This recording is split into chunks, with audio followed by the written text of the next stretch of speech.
parti avec toi. Je m'en vais dans la navette du grand amour.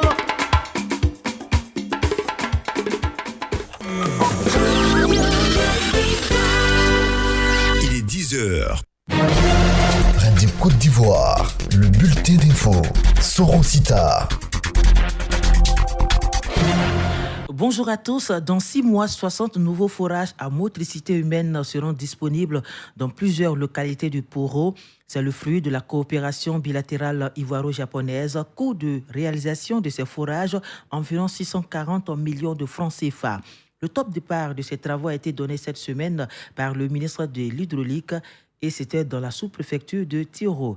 Au cours de la cérémonie, le ministre de l'Hydraulique a réaffirmé la détermination du gouvernement à régler la question de la pénurie d'eau partout en Côte d'Ivoire. On écoute Tchaba Laurent. Ce projet s'inscrit dans la vision du président de la République, son Excellence Alassane Ouattara, pour qui garantir l'accès à l'eau potable aux populations, tant en milieu rural qu'en milieu urbain, est un vœu cher. Il nous instruit afin qu'aucune région, aucune ville, aucun village, aucun hameau, aussi petit soit-il, ne soit mis de côté en matière d'accès à l'eau potable. Ce projet va permettre de sortir nos parents des difficultés quotidiennes. C'est le lieu pour moi, au nom du président de la République, son Excellence Alassane Ouattara, de remercier le gouvernement japonais pour son implication dans le bien-être des populations vivantes en Côte d'Ivoire.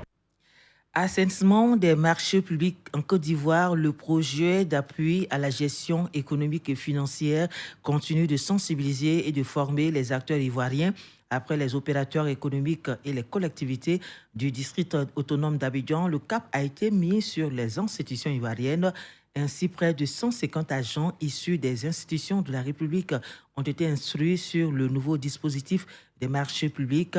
Gestion des marchés publics dans le cadre du nouveau dispositif, rôle et responsabilité des acteurs. C'est autour de cette thématique que s'est tenue cette formation. Écoutons la réaction de quelques participants. Dogbo Guy Richard, chef de service financier à l'Assemblée nationale. C'est une très bonne initiative pour l'État de Côte d'Ivoire pour qu'ensemble maîtriser ses dépenses, maîtriser aussi l'exécution de ses ressources et puis ces marchés qui sont de plus en plus nombreux. Pour un pays qui se veut moderne, ce pays a le devoir de permettre à ses acteurs des institutions et des collectivités de connaître les différentes procédures d'opération des marchés publics.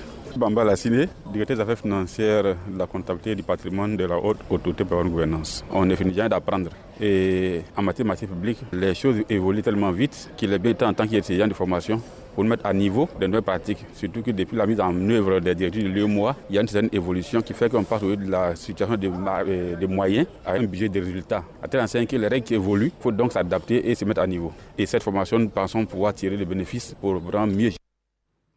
Amani Yao Gustave et Nguesson Amouin Claudia sont les grands vainqueurs de la première édition du concours national de meilleurs seigneurs d'Eveya de Côte d'Ivoire. La phase finale de ce concours, suivie de la soirée gala de récompense, a eu lieu cette semaine à Dabo. Écoutons la réaction des deux grands vainqueurs.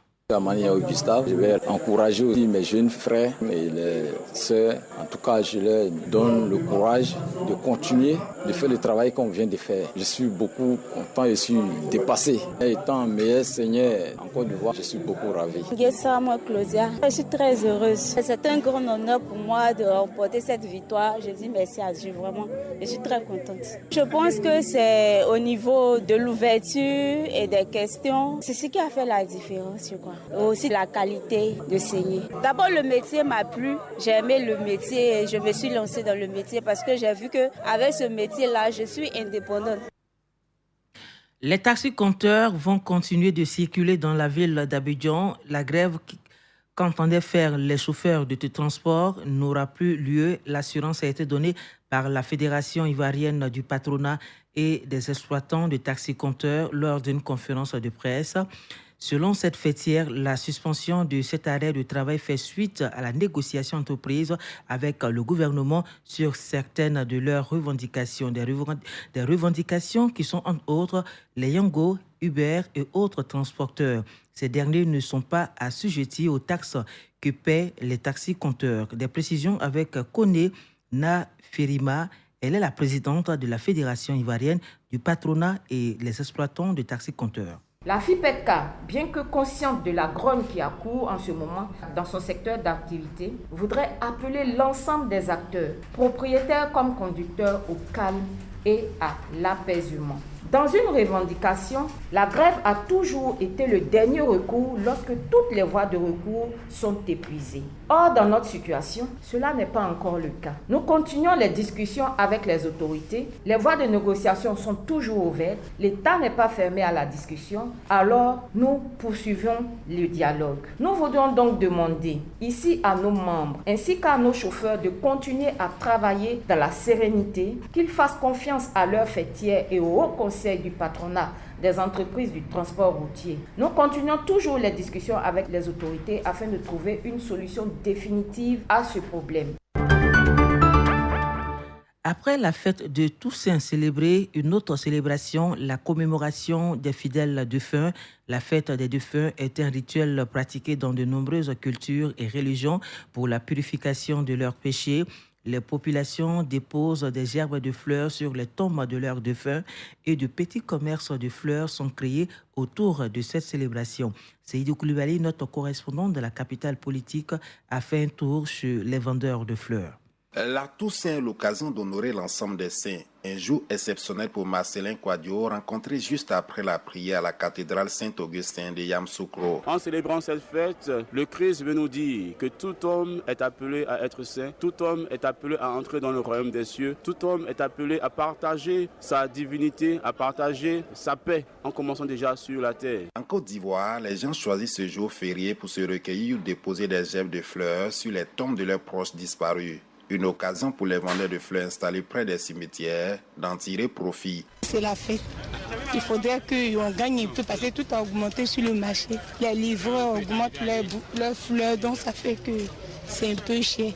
Souvent, en tout cas, on vend les fleurs à leur prix exact, mais souvent aussi, ça ne marche pas aussi comme cela. À côté des vendeurs occasionnels, il y a les spécialistes dans la vente de fleurs, appelés communément fleuristes. Nguessan Loukou pratique le métier depuis 15 ans. Il insiste sur la qualité des fleurs vendues. Nous qui sommes les fleuristes, il y a d'autres qui viennent nous trouver comme ça et se disent mais ceux-là, ils sont quittés avec ça en brousse. Non, mais ce n'est pas quitté en brousse. Ce sont des fleurs qui viennent de la Côte d'Ivoire. Les fleurs sont en train de disparaître parce que la qualité n'y est plus. Par manque de moyens, parce que les opérateurs économiques ne viennent pas vers nous. Et je peux même dire, l'État même ivoirien ne s'approche pas de nous, connaître nos besoins. Toussaint, journée du souvenir à nos disparus, est devenue aujourd'hui une occasion de faire des affaires à travers des petits commerces. Yamoussoukro, Seydou Koulibaly, Radio Côte d'Ivoire.